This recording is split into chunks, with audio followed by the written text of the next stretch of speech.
Today I'm covering a bit of an unusual mystery, the Tongva Hills Cave, associated with many GTA 5 myths and overall seen as a pretty strange location. Now I'm willing to say that we all know that this cave exists, but we don't actually know anything about it. So of course I wanted to know, and after quite a bit of research I actually managed to find the real-life cave that Rockstar based this one on. And it has some pretty damn interesting lore. But firstly, we need to go over all the myths and details we actually know about this cave in GTA 5.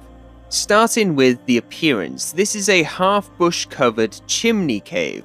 Now obviously the bushes are there to try and make this appear as hidden, but a chimney cave is very different to your average cave. Instead of a circular entrance, a chimney cave has a very tight vertical entrance, which makes it look like more of a crack in the mountain. Location-wise, it is situated in the Tongva Valley. And if you know your GTA myths, you know that the Tongva Valley is a very mysterious location. But two very specific myths are directly connected to the cave. The first being the Tongva Hills Creature. This is something that you might think sounds ridiculous, but I have heard about it a lot. Dead worker NPCs appearing in the nearby fields, other NPCs running away in fear, and the cave being situated awfully close to a stream where other nearby animals come to drink at. The perfect location for a predator. So the idea here is that the Tongva Hills Creature is responsible for all the deaths, and it lives in the cave. Somehow this myth has become very popular, but there is no recorded evidence of any Tongva Hills Creature. It's one of those myths that kind of spiraled out of control and never got shut down. The second myth connected to this cave is Native Americans. In the past, players have reported hearing strange sounds of people whispering in the Tongva Valley. This connects into Native Americans because the name Tongva Hills and Tongva Valley are taken from the real-life Tongva tribe. The Tongva tribe are an indigenous people who occupied an area of around 4,000 square miles of the greater Los Angeles basin and southern Channel Islands. So Rockstar named this entire valley after the tribe that occupied this area, digging into the history of Native Americans. Which is also why the other side of the mountain there is a location called Chumash. Chumash being once again the name of a tribe of Native American people, who once inhabited the central and southern coastal regions of California. So you can now understand why they put them so close to each other. Now back to the cave, there isn't actually anything found inside the cave that can relate to either of these myths. Although in story mode you can find one of the spaceship parts inside this cave, and in online you could find a dead body with a severe head injury. Now the spaceship part means nothing given that these are scattered all around the map. Rockstar just thought inside this cave would be a good hiding place.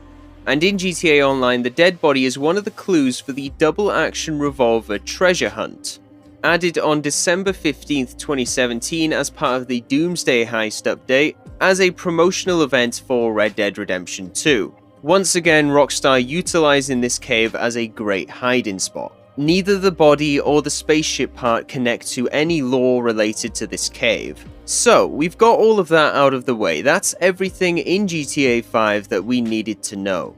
Now we can move on to my findings relating to what inspired Rockstar to add this cave into the game.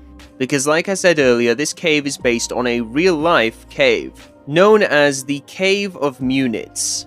This is the Cave of Munits, and it's located in the West Hills of California, specifically along a trail in the El Scorpion Park, or the Scorpion Park, depending on what you want to call it.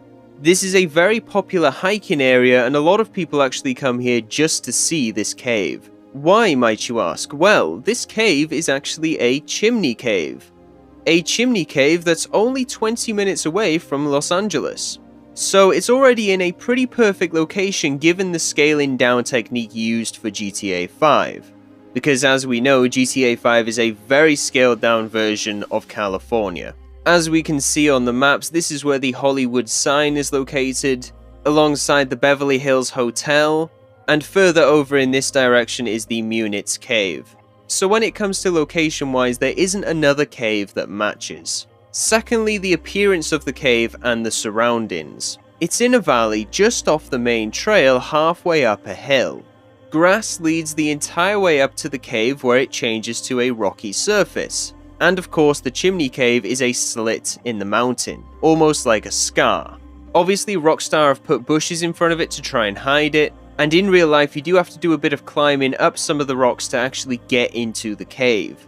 So there are similarities and differences. Unlike in GTA 5 where there's actually nothing inside the cave, it just ends, in real life once you enter the cave you can continue climbing up. It's not an easy climb, it's fairly difficult, but once you do it you'll find other openings of the cave. Openings that end up giving you an insane view of the valley. This is why people come to visit this cave, because it gives some amazing views. Now you can understand why this part of the cave isn't in GTA 5. Unlike the newer games like Red Dead Redemption 2, you can't do things like hang onto a ledge or pull yourself up. All you can do is the typical mount climb. And that's not me dissing GTA 5, it's a very old game. It's just me saying that adding the entire cave in was too advanced for the game. They didn't even give us the entire mineshaft when the game came out, that was added in 2014. But it's still cool that we got a cave like this added into the game. But why is this cave so important, and how does it connect to Native Americans?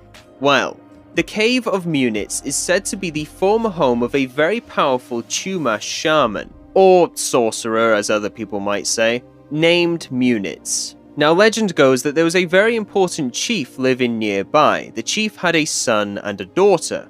The daughter ended up dying and the son was blamed for the death of his sister. The chief, their father, was upset by this, so he ended up paying Munits to kill his son, in retribution for his daughter's death. An interesting way to go about your family issues, but I won't judge. Munits did exactly as he was paid to do, he killed the chief's son. But all of the people living nearby and around them were upset by this. I will note that some legends actually say that Munits dismembered the son and threw his body parts out of his cave, which is why the nearby people ended up becoming so upset, but that depends on which version you read. Now, after the chief saw the people's sorrow over the loss of his son, he ordered the death of Munits. To be specific, he sent an eagle to kill him. Munits was later surprised during the night while he was sleeping at the top of Castle Peak. He had his stomach torn completely open. This revealed inside of his stomach a partly digested clover that he had just eaten. Apparently, this is why some types of clover are bitter to taste, because of this story of Munits. This cave is seen as a significant and sacred Native American site, which is why Rockstar added it in, specifically to Tongva Valley, the location that's full of things related to Native Americans. The Cave of Munits was a perfect addition, and Chumash being not too far away the other side of the mountains was also perfect, given that Munits was a Chumash shaman. So there we go, this cave is a reference to a part of history. It's not just a random cave placed in the middle of nowhere, and it's not home to a creature as much as some players might like it to be. Now, if you enjoyed this video or learned something new, make sure to drop a like, because every single like helps me out an incredible amount. If you have any video ideas or want me to cover a specific topic, my X is on screen. Subscribe if you haven't already, and have a good day.